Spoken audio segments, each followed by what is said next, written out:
ជំរាបសួរបងប្អូនដែលបានទស្សនានៅក្នុង Channel YouTube របស់ខ្ញុំវិញនេះសូមបង្ហាញទស្សនវិជ្ជាឬក៏ដំណើរកំសាន្តទៅដើរលេងនៅខេត្តតំបន់ដំបងបងប្អូននេះយើងដល់ភ្នំបាណន់ណាសំទោសភ្នំសំពៅភ្នំបាណន់យើងក៏លេចមើលពីផ្លូវទៅយើងឃើញថាឃើញអាងបញ្ជាវហើយបាទនេះគឺយើងដល់អាងបញ្ជាវហើយមានទ្រង់ចម្លាក់ព្រះពុទ្ធទ្រង់សមាធិនិងទ្រង់ព្រះពៀនមួយហើយ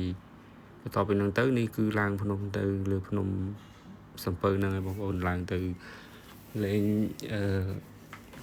ផ្លូវឡើងទៅមើលលអាង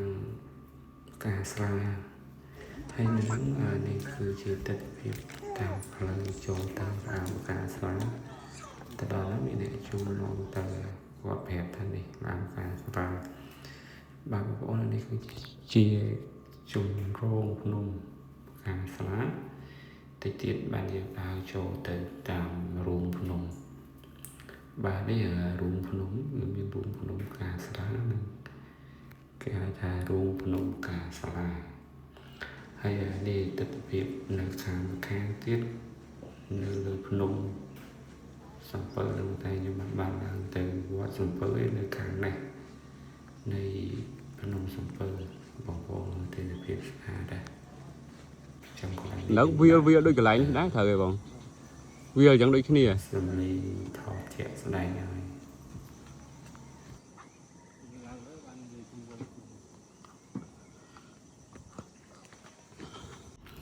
ហើយបញ្ជាក់ប្រាប់បងប្អូនដែរ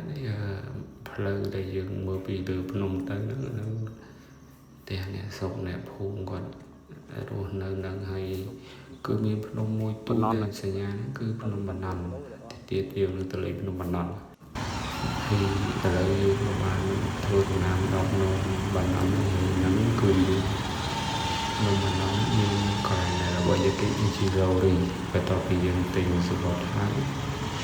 យើងក៏ចាប់ផ្ដើមជីកឡូរីដើរមើលទេសភាពនេះបងប្អូនជីកឡូរីតាមមើលពីក៏ដែរចឹងបងប្អូនទស្សនាតាមផ្លូវជីកឡូរីតាមជើងភ្នំទេសភាពពិតជាស្អាតណាស់បងប្អូនទស្សនា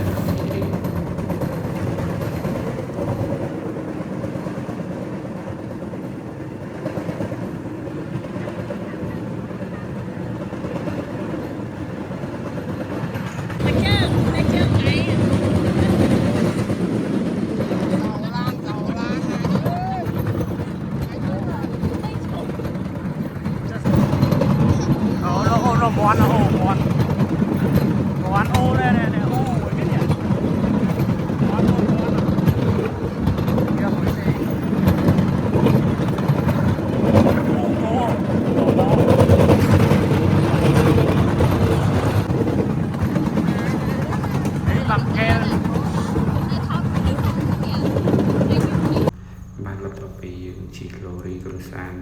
ដើរលេងអស់ចិត្តហើយយើងក៏បានមកសំឡូតដើម្បីទៅគេនៅសំឡូតមួយយប់ហើយនេះគឺជាទស្សនវិជ្ជាលើផ្លូវស្រុកសំឡូតនៅខេត្តបាត់ដំបងបងប្អូនទស្សនវិជ្ជាពិតជាស្អាតមែនយើងជីស្អាតដែរជីទៅឡើងលើភ្នំហើយនេះមកដល់កន្លែងដែលយើងស្នាក់នៅឯគឺ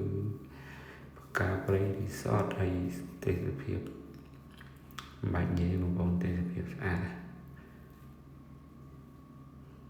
យើងនៅហ្នឹងគេមានភ្ញៀវទេសចរច្រើនតែពីច្រើនគឺពួកពីច្រើនគឺខ្មែរយើងដែលលេងហើយកន្លែងខ្ញុំគេនៅលើភ្នំអានេះជុំនេះបានឡើងទៅកន្លែងគេបងប្អូនកូនរបស់ខ្ញុំហើយទេសភាពស្អាតបងប្អូនកន្លែងគេហ្នឹងតែ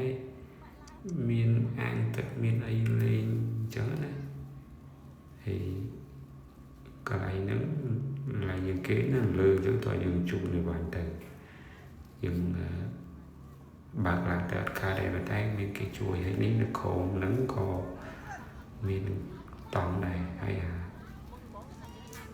ដំបូងសnóនឹងតង់សម្រាប់គេបានពីនេះហើយកន្លែងខ្ញុំគេនេះគឺជាប្រភេទតង់មូលដូចមុខវាផែនដីហើយទិដ្ឋភាពថតពីកន្លែងយើងគេទៅស្អាតទិដ្ឋភាពស្អាតដែរ